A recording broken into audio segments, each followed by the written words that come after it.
What's up, everybody? Welcome to a Saturday edition of The Squeeze. I'm your host, Tyler Conium. NFL Divisional Weekend is here. There are so many incredible games today across all the sports.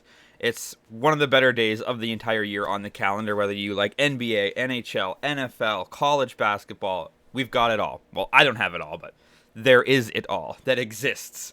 So I won't waste too much time.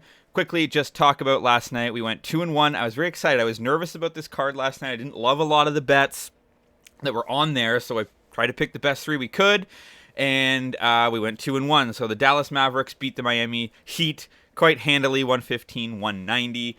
Pelicans and Orlando Magic, they went over the total, so that was good. Our two-game parlay, the Cavs and the Grizzlies both lost that game. So by the time the Warriors game started, because all of essentially their entire starting roster is out, that game was at plus 500. So if you had have picked the Lakers and the Warriors on a parlay, it was like a plus 2,000 parlay. Instead, we picked Memphis and Cleveland for a minus 116 parlay. Did not hit. We did not pay the juice on that, which was a nice advantage. So we finished the day 2-1, up a unit, heading into the weekend up 2 units, and very excited for the slate today. Of course, we're going to talk NFL. We will get to that, but I'm going to start in the National Hockey League, where we've been at our best this season, and I'm going to Vancouver. It's the Edmonton Oilers versus the Vancouver Canucks. Now, Oilers are 26-18, Vancouver's 18-24. This total is set at 7. The Oilers are 28-14 to the over this year. The Vancouver Canucks are 25-15 to the over this year. I'm going to bet the under, though. Listen, 7 is a lot. For this game to have 8 goals, I just don't see it happening. The Vancouver Canucks just played last night. They lost 4-1 to Colorado. I see a similar score there, 5-1, 4-2. And listen, if it gets to 7 and it's 4-3, if it's 5-2 and it's a push, I'm okay with that too.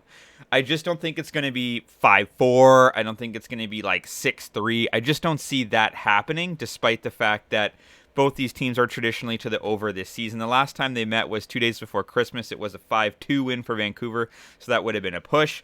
Previous to that, it was 5-3. But then you're looking at 3-2, 3-2, 2-1, 3-2, 4-1, 4-3. So before the October 12th, 2002 game, you have to go all the way back to May 8th of 2021. May 6th, 2021, the last time that these two teams played an over previous to that. So I just think that that's going to be the case tonight. I think Vancouver's going to be a little bit tired. I think Edmonton probably runs away with this. If you want to take the team total on Edmonton to be over, go ahead and do that.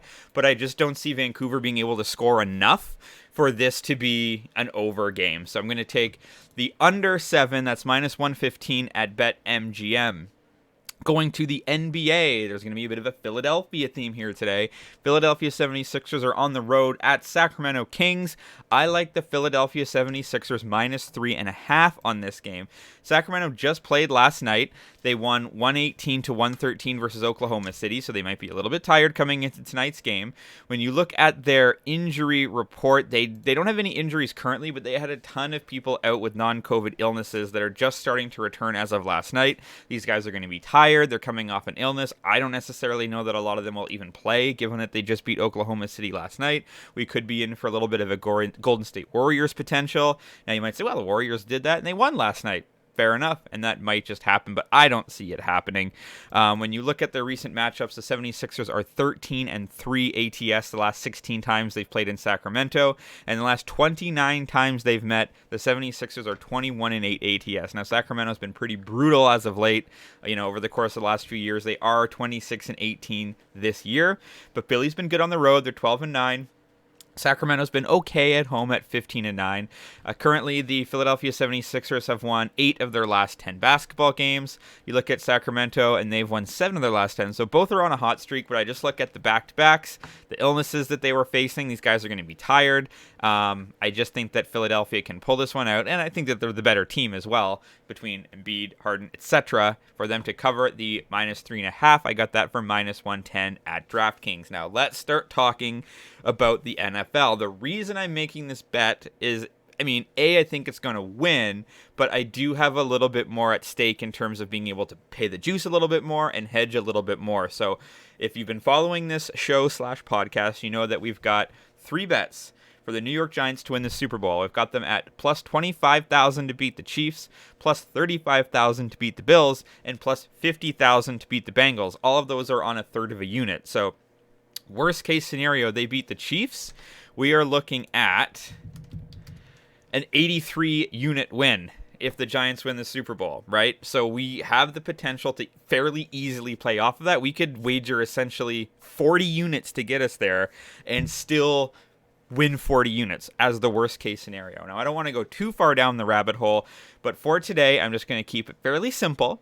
I'm just going to take a 2-team money line parlay. The Kansas, so essentially betting on Philly to hedge the New York Giants bet today isn't all that great. They're minus 350 on the money line. The line is 8.5.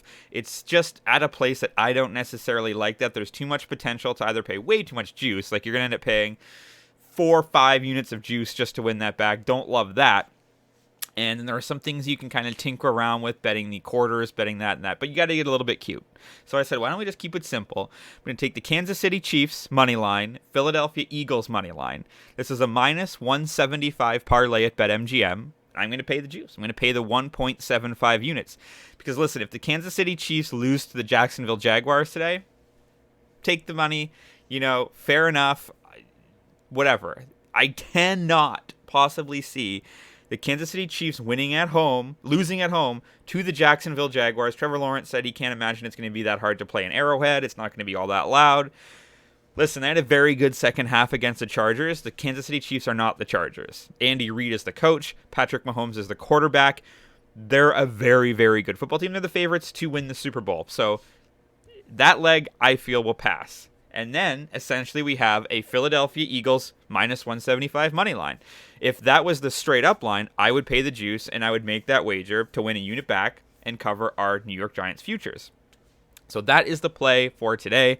There really isn't any other need to analyze these games or the matchups or any of that sort of thing. That's why I'm making that bet. I also think it's a good bet. I think that the Chiefs and the Eagles are probably the Chiefs, yes. Eagles are likely to win this game. If you want to play around with spreads, you can. But I think the Eagles win this football game. So I'm confident in that bet. So let's run back down this card. I like the Edmonton Oilers and the Vancouver Canucks to go under 7 at minus 115. That's at BetMGM.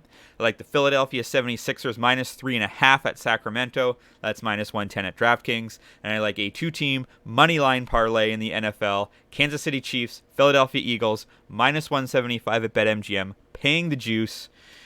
Man, it's going to be a fun day. Feel free to drop a comment if you're fading or following. As always, you can follow me on Twitter at Tyler Connian for more picks and props for today. I imagine I will have many more bets throughout this day with all the games we have going on. Audio versions available on Apple Podcasts and on Spotify. Enjoy this. We don't get days like this very often in sports, so let's just talk about it. Let's have fun. And may the winners be yours.